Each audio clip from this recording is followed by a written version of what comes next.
ગર્ભમાં રહેતી બાળકી પૂછે છે, શું મમ્મી મને જન્મ લેવાનો અધિકાર નથી?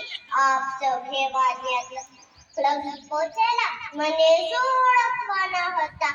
મેં તમને પહેલા જ કહ્યું તું ને, તમે મને નથી ઓળખી શકતા અને નથી ઓળખવાના પણ.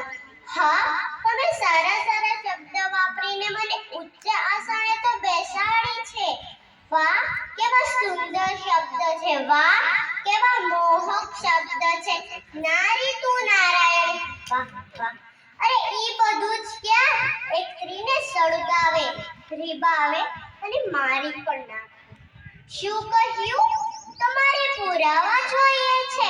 તો ખોલો આ તમારો ઇતિહાસ અને જુઓ એક એક પાના.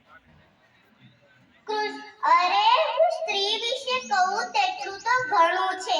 તેની માટે તમારે શબ્દ ઘટે, પણ સમયની મર્યાદા ધ્યાનમાં લઈ હું છેલ્લી પંક્તિ કહેવા માંગુ છું કે કૃષ્ણ ભક્તિ કરનાર મેવાડની મીરાને શું મળ્યું? ઝેર જ ને. પત્નીને ન ઓળખનાર પતિએ શું આપ્યું? શ્રાપ જ ને.